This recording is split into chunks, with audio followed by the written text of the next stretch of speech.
అంటే మీరు అర్థం చేసుకోవాలి.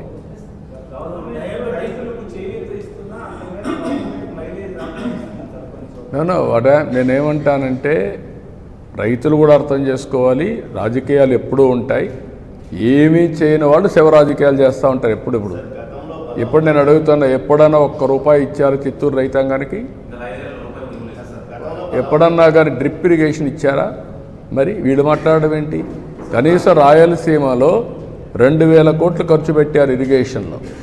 వీళ్ళు మాట్లాడడం ఏంటి? నేను ఈరోజు 3950 కోట్లు ఒకేసారి 100 నివకని డబ్బులు ఇచ్చాను.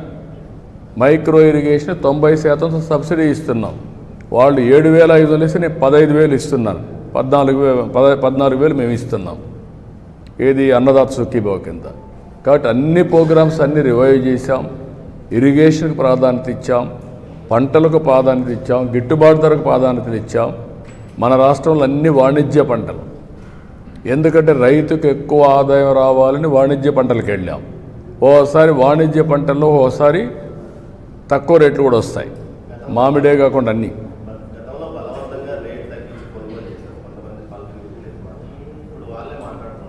అదే నేను వీళ్ళు చేసిన ఎవరైనా కానీ ఫ్రీగా మాట్లాడే పరిస్థితి ఉంది 5 ఏళ్ళు, ఫ్రీగా రాసే పరిస్థితి ఉంది 5 ఏళ్ళు. వీళ్ళు వచ్చి కథలు మాట్లాడుతున్నారు.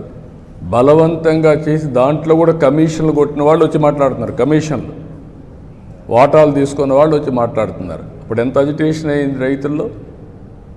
మా దీన్ని బలవంతంగా చేస్తున్నారు, వాటాలు తీసుకుంటున్నారు, మాకు వచ్చే డబ్బులు వీళ్ళు కొట్టేస్తున్నారని చెప్పి కూడా పెద్ద గొడవలు అయినాయి. కాబట్టి ఇవన్నీ ఉన్నాయి. అందుకే నేను మీకు అనేది ఏంటంటే, ప్రభుత్వం ఒక బాధ్యత కలిగిన ప్రభుత్వం. ఏ చిన్న విషయాన్ని కూడా యాజ్ ఇట్ ఈజ్ వదిలిపెట్టడం లేదు. అట్మోస్ట్ సమర్థవంతంగా ఆ సమస్యను పరిష్కారం చేస్తున్నాం. అందుకే మధ్యాహ్నం రమ్మన్నాను ఇద్దరిని మాట్లాడి దీన్ని లాజికల్గా ఇప్పటికే చాలా వరకు 60% ప్రొక్యూర్మెంట్ అయిపోయింది. ఈ మంత్ 20కి 25కి లేకపోతే మంత్ ఎండ్కు లేకుంటే ఆగస్టు, అది మధ్యాహ్నం నేను చెప్తాను ఏ టైం అనేది, దాని ప్రకారం ముందుకెళ్తాను. ఏది వీళ్ళకి ఇచ్చేదా డిఫరెంట్గా ఇవన్నీ తొందరలోనే వాళ్ళ అకౌంట్లో వేస్తాం. ఫస్ట్ డేనే కదా, ఎప్పటికప్పుడు మీకు అందరికి ఐడియా ఇస్తాం. సుపరిపాలనలో తొలి అడుగు. అనేక ఇబ్బందులు అధిగమించి ముందుకు పోతున్నాం. తల్లికి వందనం ఒకప్పుడు ఇచ్చింది ఒక్క బిడ్డకి ఇస్తే, నిన్న నేను పోతే ఒక 20 ఏళ్ళు తిరిగినప్పుడు 4, 5 మంది 7 మందికి ఇచ్చాం. Is it not our achievement? 7 మందికి ఇచ్చామంటే 1,05,000 రూపాయలు ఒక కుటుంబానికి, ఒక తల్లికి వందనం కింద ఇచ్చిన ఘనత తెలుగుదేశం పార్టీది. అదే మరిగా పెన్షన్ ఒకేసారి 4,000, 6,000, 10,000, 15,000 ఇచ్చాం. ఇది ఎక్కువ ఇచ్చినప్పుడు కొంతమందికి ఆశలు కూడా పుడతా ఉంటాయి. రేపు మనకు కూడా వస్తే సరిపోతుంది. ఎందుకంటే అన్నింటికంటే ఆ కుటుంబానికి ఆదాయం వచ్చే విధానం. 64 లక్షల ఫ్యామిలీస్కి ఇస్తున్నాం, మెంబర్స్కి ఇస్తున్నాం. టోటల్గా మీరు చూస్తే 34,000 కోట్ల రూపాయలు ఇస్తున్నాం. పేదల సేవలో మొదటి తారీఖు వస్తే గ్రామాలు కళకళలాడే పరిస్థితి వచ్చింది. ఎప్పుడు ఇచ్చారు అడుగుతున్నారు. 5 ఏళ్ళు 250 పెంచుకుంటూ పోయి ముక్కుతూ మూలుగుతూ ఇస్తే అది గొప్ప. నేను రెట్రాస్పెక్ట్ ఎఫెక్ట్ ఇచ్చాను. ఏప్రిల్ నుంచే పింఛన్లు ఇచ్చాను.